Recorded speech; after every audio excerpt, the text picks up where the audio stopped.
Oi gente, tudo bem? Meu nome é Sofia e esse é o Letras na Rede.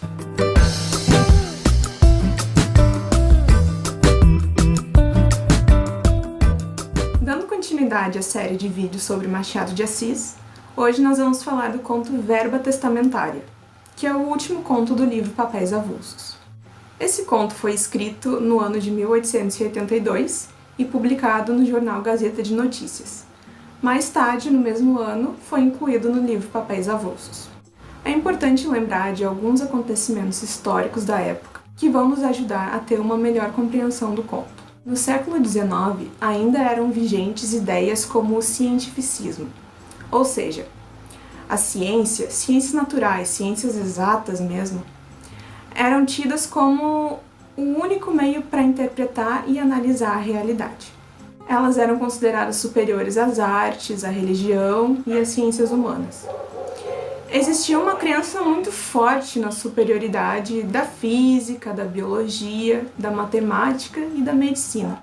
E aqui eu faço questão de mencionar a medicina, porque esse conto tem um subtítulo que não foi incluído no Papéis Avulsos, mas que nos ajuda bastante a entender como Machado de Assis observava os acontecimentos de sua época e depois transportava para suas narrativas. O título completo do conto é Verba Testamentária, caso patológico dedicado à escola de medicina. Então, vamos a ele. Esse conto é centrado na vida de um único personagem chamado Nicolau. E logo no início, a gente é transportado para o ano de 1855 e descobre que o Nicolau morreu. Porque o primeiro parágrafo é a leitura da verba testamentária que ele deixou. Mas o que é essa verba testamentária? Ela é nada mais do que uma parte, um item do testamento de uma pessoa que dispõe sobre as vontades dela após a sua morte.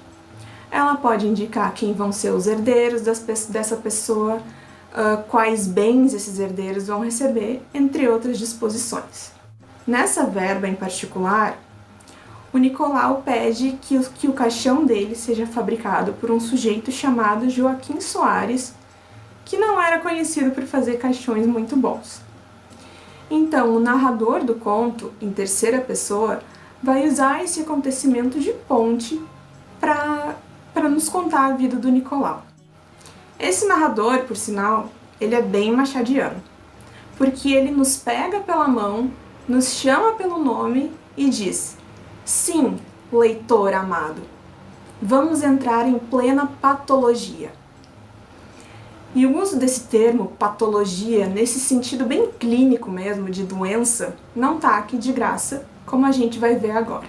Vamos ao enredo. Desde criança, o Nicolau já se mostrava diferente dos outros. Ele tinha alguns comportamentos que só podiam ser explicados como algum vício interior ou uma falha orgânica.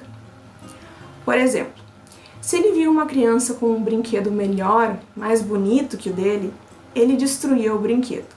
O pai do Nicolau, que era um homem muito sério, não conseguia entender esse comportamento e sempre acabava castigando, batendo no menino. Isso não adiantava muito porque o Nicolau sempre acabava repetindo esses comportamentos. Durante a adolescência, o pai contrata um professor para ver se o menino toma jeito de uma vez por todas. Só que o Nicolau passou então a perseguir os outros alunos desse professor que tiravam notas melhores do que as dele. Então, por isso ele não conseguiu estudar, não entrou numa universidade.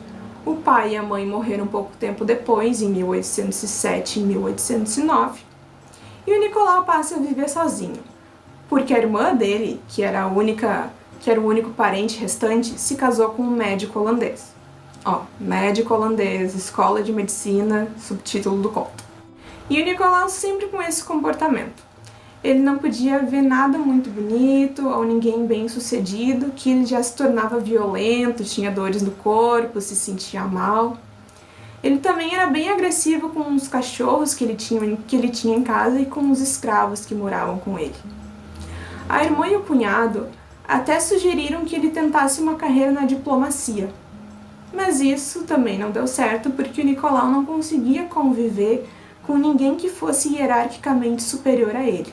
Inclusive, É por isso que os amigos dele na época eram considerados os tipos mais subalternos, mais vulgares da cidade. Eles tinham muita má fama. E o Nicolau gostava dessas pessoas, ele se sentia bem perto delas. Ele era até meio paternal com eles. Agora, nesse momento do conto, a gente está em 1822, que é o ano da independência no Brasil. Em 1823, o Nicolau tenta novamente uma carreira pública na Assembleia Constituinte para elaborar a Constituição do Império. Mas isso também não funciona porque a convivência com tantas figuras importantes, tantas autoridades, deixa ele muito nervoso. Então, a irmã sugere que ele se case. Só que esse casamento fazia parte de um plano maior do cunhado, porque esse acredita ter descoberto a origem desse vício interior do Nicolau. Era um verme que morava no baço do Nicolau e que secretava substâncias sempre que ele se deparava com situações que não eram agradáveis a ele. Então, como o cunhado não conhecia nenhuma substância para matar o verme, o jeito foi pelo menos estancar a secreção. E o modo de fazer isso foi casar o Nicolau com uma moça muito bonita, para que ele recebesse elogios e sentisse orgulho da bela esposa. E depois de casados, os dois iam se mudar para um sítio longe da cidade. Lá nesse sítio, nessa fazenda, o cunhado ia mandar um jornal falso, dedicado só a exaltar os feitos da vida do Nicolau, para que ele se sentisse bem quando lesse. Por 3 meses esse plano deu certo. O Nicolau realmente se casou com uma mulher bonita, se mudou para a fazenda com ela e recebia o tal jornal. Só que chegou um momento em que o Nicolau começou a se irritar com tantos elogios para a esposa. Eles começaram a brigar e só não se separaram porque ela morreu pouco tempo depois. Então, já no ano de 1831, ele volta para o Rio de Janeiro e acaba se envolvendo com alguns acontecimentos políticos da época, como a abdicação do Dom Pedro I ao trono, que deu início ao período regencial. Daí o Nicolau passa a se opor também à regência, que há pouco ele estava apoiando. E o seu envolvimento com política só encerra com a declaração da maioridade do Dom Pedro II e o consequente início do Segundo Reinado.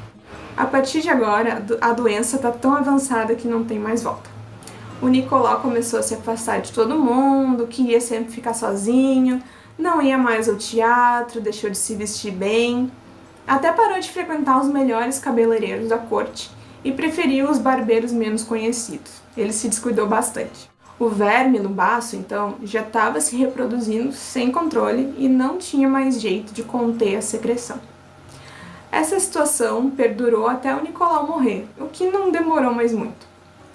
E o conto, então, se encerra com o cunhado lendo a verba testamentária mencionada lá no início. Agora, terminado esse resumo, eu queria deixar alguns pontos para reflexão. O primeiro deles é sobre a influência que o cunhado do Nicolau exercia sobre ele. Quando ele disse que o problema do Nicolau era um verme no baço, então era mesmo um verme no baço. Não havia dúvidas, porque quem estava dizendo isso era um médico, revestido de toda a autoridade permitida pelo pensamento cientificista que eu mencionei lá no início. A pessoa que menos foi ouvida nessa história toda foi o Nicolau. A gente sabe como ele se sentia, os ataques, os acessos de raiva, mas ele que vivenciava isso todos os dias, nunca teve oportunidade de sequer, de ao menos tentar entender, tentar explicar tudo aquilo por que ele passava. E o segundo questionamento é justamente sobre esses acessos de raiva.